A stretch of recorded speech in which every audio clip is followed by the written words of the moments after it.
I look on it.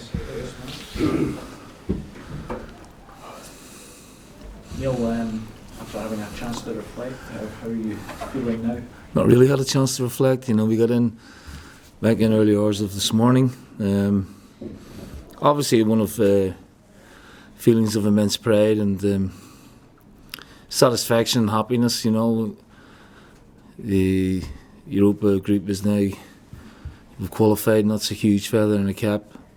But just the quality of performances over the 4 games has been absolutely fantastic, with the real icing on the cake of a performance last night to win and win in Italy for the first time. It speaks volumes for the personality of the squad now. Always back the team and always told us what you felt you were capable of, but if you quite believed how well you've done so far in the Europa League group?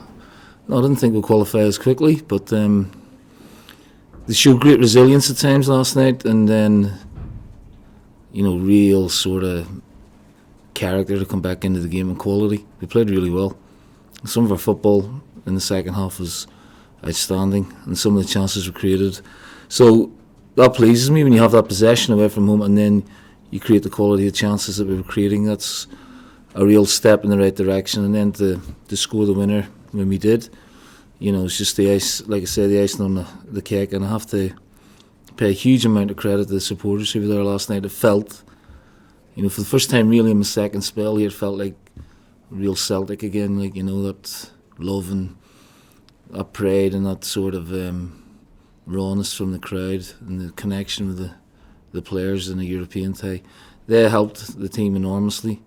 We were a goal down early and they just kept the noise and the tempo up for the players, and we was able to send them home really happy. I know sometimes you never know how the other groups are going to work out, but how key is it for you guys now to win the group, given how well you've done so far? I think it would be great, try and finish with as many points as possible, but obviously with the huge amount of games we have between now and the break, it's imperative that we use the squad as well, and I think it's important to give some players game time at that level as well. So players who have maybe not had the chance to play, will get the opportunity to play in some of these games without obviously overdoing it. You talked about the real connections back. When did you feel that similar feeling first time around? It's a good question. On many occasions, but this time, I think obviously with the way I came in February, there's a disconnect, because of the agitation with Brendan leaving, lost a great manager, and just that feeling of sort of disconnect between certain supporters and the club. But it was all there. It was all connected again last night. There was a real pride there last night, I have to say, and it felt like the old days for me, even as a player. Just that huge noise and that rhythm from the crowd and that pride, and to send them home happy was probably as pleasing for me as winning the game really for the players. You praised your players last night, you praised your players again today. You must take personal satisfaction given what you just said about the connection back. I take a huge amount of pride in it, but it's just, like I said last night, it's a sum of all parts. I've got a great coaching staff here, young, dynamic, intelligent, and John and Damien. Obviously Woodsy's been here for a while and does a great job with the goalkeepers, but Damien and John have, we're 3 different personalities, but we're all, very, very tight, and we know what we want from the group, and, their work ethic is fantastic, and then my fitness coaches and the physios. So it is a real team effort that's been set in place here. And then the players themselves, they're the most important people at the club really, and they are playing brilliantly. Given the way you've played against the calibre of opposition in this group, I guess regardless who you get drawn against, you feel you're capable of competing? Yeah, but it's a long way off, in February we'll have to gauge it then. You'll have the January window where hopefully we can maybe do a bit of business and strengthen even from what we have already. So at the minute we're in a good place, the form, the consistency, the level of performance, the intensity of the way we're playing, the pace and power of the team, and the defensive diligence of some of the players. I thought Julian was immense last night, and obviously not taking anything away from Fraser Foster, he was outstanding as well. So again, we're talking about the sum of all parts of a team as well. The back boys did their bit. Midfield has been unbelievable this season, and going forward we are a threat against anyone. So at the minute we're just in a good place, we're in the moment, but that can all change, as we know. Great performance in Rome last night, and Rangers obviously getting a great result against Porto. How much of a shot in the arm was all this last night for Scottish football? I have no idea. I mean, you guys can gauge that, just from our point of view. To break that hoodoo of not winning in Italy was really important. It gives the club that little bit of extra gravitas, and the players that little bit of extra confidence, and although we've qualified and we've guaranteed qualification, we still want to finish the group strong if we can, and just keep that momentum going, hopefully into the new year. But it can't do any harm, that's for sure, and it's good for the reputation of the game here, which takes a battering sometimes overly. So I think it's good recognition for Scottish football. I remember when you got that result against Barcelona 7 years ago, almost to the day. Was it Elton John messaged you? Has he been back in touch with last night? He hasn't, no, but I got a hug off Rod. So, he was absolutely ecstatic last night, as were, many people in the crowd. It was a proud night, and one to savour. Obviously, we've got a big game coming up on Sunday, so, we can park that now and look forward to a good atmosphere here on Sunday. I was going to say, last night every single Celtic player stood up and was counted. And do these players get better before your eyes in terms of producing these big performances, which obviously give them massive self-belief? Yes, yeah. There's a good balance of experience, and there's some youth in there as well. We have to remember Edward's still only 21, but he was phenomenal again last night. And then you've got your experienced ones with Brian, your El Hameds, Johnny Hez, who did a great job for us last night, Fraser, so the balance of youth and experience is good. Got plenty of international experienced players as well, so there's no reason now to believe that we can't go and compete in these games. And the players are trusting what we're telling them, but they are the ones going out and implementing that, and they're doing it in a spectacular fashion. The quality of football we played, particularly in the second half, was unbelievable. I felt, to go to a team who were bang in form, who had just beaten AC Milan, and take the game to them that way, it just shows real bravery, and that's what we wanted from them. And you're doing it against teams, when clubs in Europe just now at the high end have got X amount of dosh, and when you're not that high, you're still punching above your weights, both on the pitch and monetary terms wise. Well, Lazio are a big club. I think they've got aspirations of the Champions League this year. He's got, quality players. But for us, it's 2 games now, and I think we needed it. I think we needed the games. I think the fans needed the games. I think the players needed the games, and it's a real good barometer for us, going forward in the season in terms of the quality of the opposition, the pedigree of the competition. And then obviously to overcome Lazio over the 2 games, I think, for self-confidence and for self-belief, it'll do the players and the club the world of good. You mentioned there earlier when Brendan left in February, did you feel that you needed something like last night, if everyone wasn't on board, that they certainly all are now? Probably. I can understand that, fans not being too sure, and the pedigree of the manager that left, and Brendan, and what he'd achieved here. So obviously there was a lot of uncertainty around myself, but I have a lot of belief in myself, allied with a real good support network behind the scenes, that you keep calm, and you'll have a few dips here and there, but you stay strong on what you believe in, and so far so good. It's manifesting itself in the right way.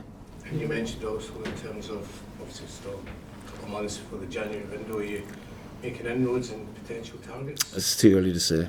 I haven't had the time to. Nick's got the recruitment department up and running.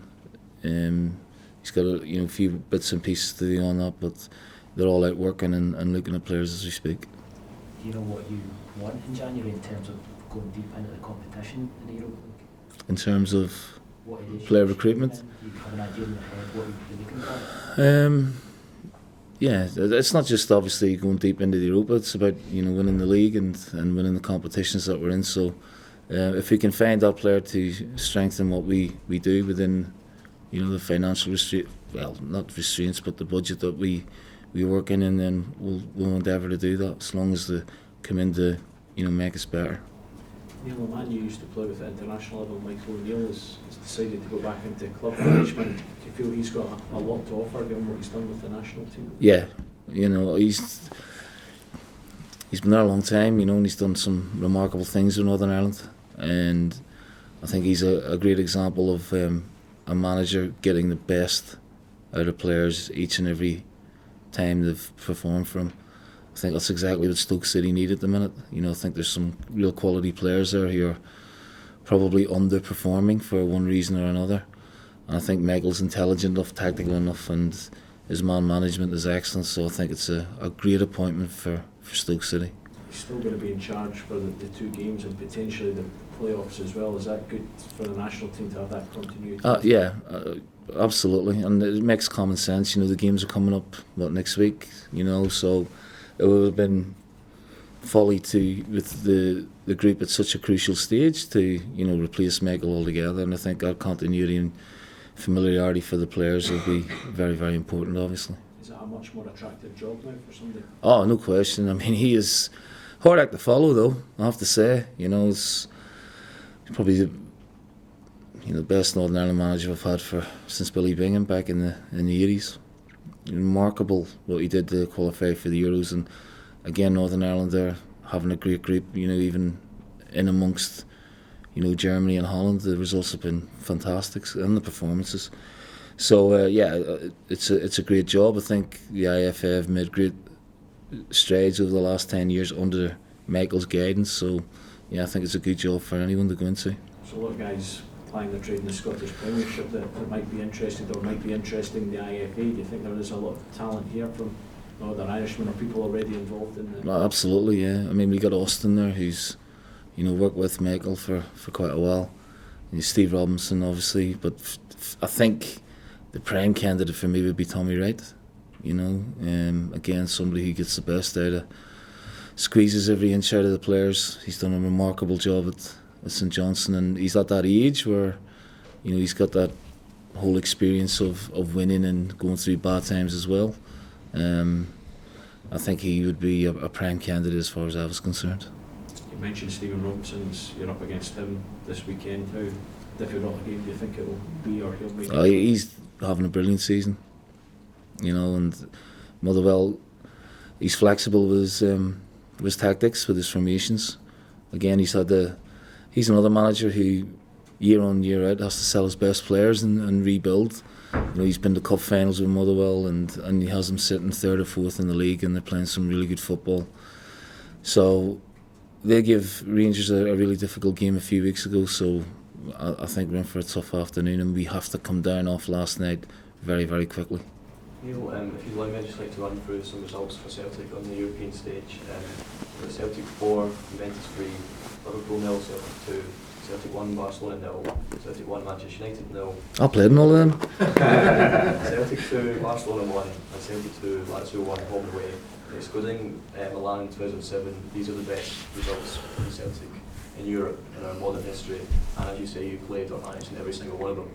So for you, what is the makings of a successful Celtic team in Europe, and how far do you think this current team can aspire? Well, I don't want to get carried away, because I know how difficult European football is. I think what this current team have done is been really consistent away from home, particularly this season, and that has always been maybe a blot against us, even in the team I played in. We were fantastic at home and couldn't pick up points away from home. This team can do both now. We've got maximum points in the group at home, which is really important, and you have to maximise the advantage you have here in Glasgow with the support that we have.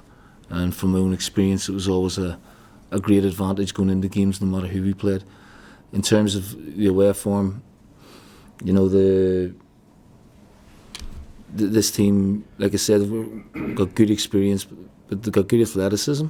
They're able to go the distance in the games now.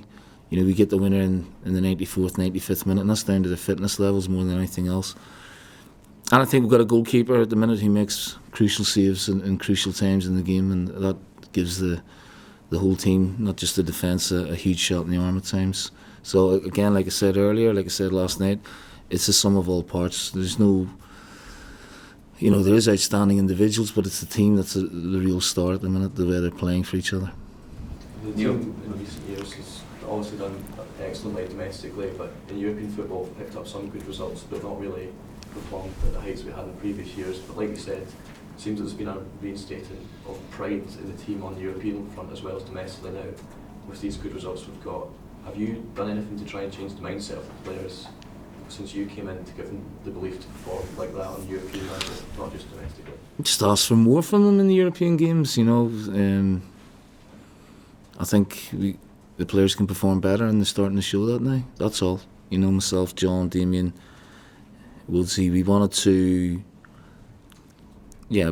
still be dominant domestically, but start to make an imprint in Europe. Because then you get nights like last night, where the whole gravitas of the player, the club, it all changes when you go to a huge club like that and win, and what it does for the confidence and belief. And I've experienced that as a player and experienced that as a manager.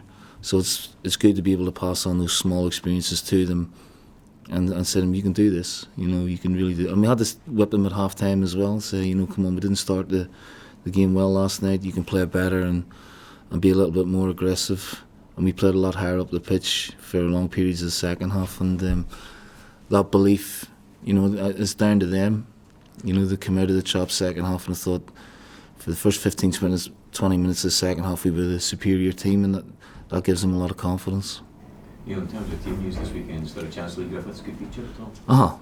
Yeah. We'll see how he is, it's a possibility. Tom Rodgick, we're hoping will be back as well.